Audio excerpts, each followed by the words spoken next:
अब क्या बताएं, नाम लेना हर जगह ज़रूरी नहीं है, आप लोग समझदार हैं। तो जब चौथे मरहले पर इमाम अलैहिस्सलाम की बज़ाहिर बैयत हो गई तो एक आदमी को पकड़ के लाया गया। वो थोड़ा ऐंठ रहा था, बड़े बाप का लड़का था, समझे आप। तो बड़े बाप की औलाद तो ऐसे बिगड़ी होती है, तो इनके तो अब्बा बिगड़े थे, ये भी बिगड़े थे, तो इनको पकड़ के ले आए।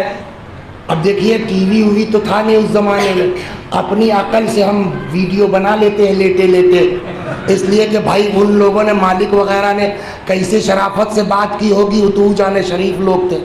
हम लोग तो ठहरे देहाती, हमको अपनी ज़बान पे कंट्रोल तो है नहीं, तो हम होते तो ऐसे करते। अब मालिक ने कैसे किया नहीं मालूम, पकड़ के लाए, बैत कर दे। मैं अपनी बात कर रहा हूँ, मालिक पता नहीं कैसे। अच्छा, शरीफ लोगों के लिए बहुत ऐंठते हैं लोग, गुंडे से नहीं चल पाती किसी की।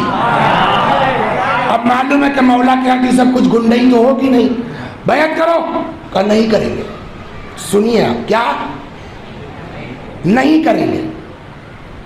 इमाम ने कहा कि अब देखिए मौला की शर्त, जाने दो, ज़बरदस्ती मत करो, ठीक है मत करो, मगर ज़मानतदार ले आओ कि बाद में कोई बदमाशी नहीं करोगे सरकार के खिलाफ। ज़मानत ले आओ, जामिन। कौन लगा कहाँ से ले आए ज़मानत? कि देखिए शरीफों के साथ ऐसे ऐंठते हैं लोग। तो अब इमाम की शराफत का, अच्छा ठीक है, नहीं है ज़मानतदार नहीं, अच्छा जाने दो भाई, मैं तुम्हारी ज़मानत ले लूँ। मौला ने कहा अब इससे बड़ी शराफत हो सकती है कुछ, मैं ज़मानत ले लूँ? ठीक है साहब ले लीजिए। मौला ने कहा छोड़ो जाने दो, मौला को पता है कुछ करवर तो पाएंगे नहीं, बेटा जाने दो। छोड़ दिया। मौला की शहादत हो गई, इस आदमी ने बैयत नहीं किया। इमाम हसन अलैहिस्सलाम की बैयत नहीं किया। इमाम हुसैन का मामला आया, ऊपर ऊपर से आके समझाते रहे, अरे ऐसा वैसा, बड़े शरीफ बन के, और धीरे से वहाँ लेटर ही भेज दिया कि हम आपके साथ हैं साहब। अल्लाह भी ऐसे लोगों को उम्र देता है।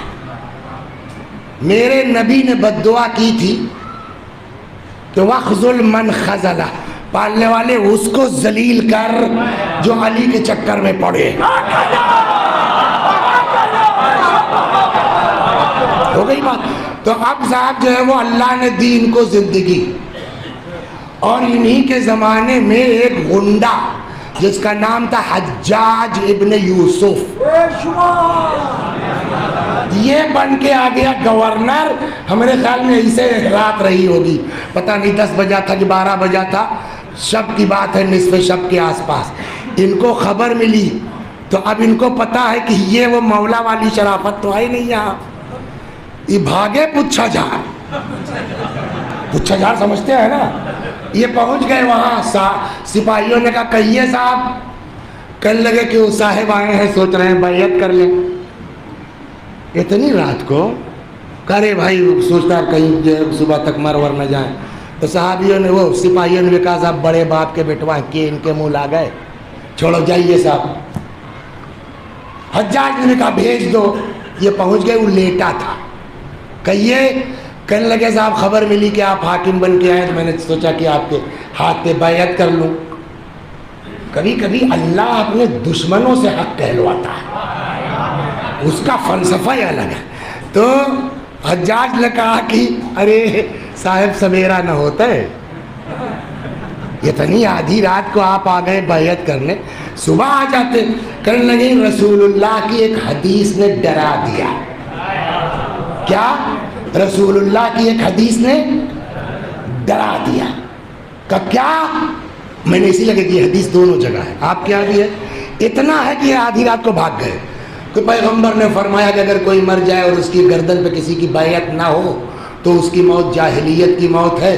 इसलिए हमने सोचा कि पता नहीं सुबह तक जिंदा रहे कि ना रहे। ये तकवा मुलाहिजा फरमाइए आप, समझ गए आप। गुंडों का खौफ इसी का नाम है, बड़े बड़े मोमिन हो जाते हैं। कहने लगे आप पता नहीं सुबह तक जिंदा रहें कि न रहें, तो रात को बैयत कर ले, कम से कम मौत तो ईमान और इस्लाम पर हो। कहने लगा कि आज ये हदीस याद आई। अच्छा, जिस इससे बड़ा दुश्मन नहीं मिलेगा ढूंढने से मौला का। जब अली की बैयत हो रही थी तब कहाँ गई थी ये हदीस? आज हदीस याद आई। अब सुनिए आप, कहने लगा कि अब तो हम लेट गए, अब इतनी रात को कौन उठे, लेकिन अब आप आ ही गए हैं तो क्या खाली जाइए? ऐसे पैरवा फैलाया, चदरिया खींच लिया, कैसे पैरवा छुई लो जाओ। अब समझ में आया यदुल्लाह पर बैयत नहीं करोगे, गुंडों का पैर छूना।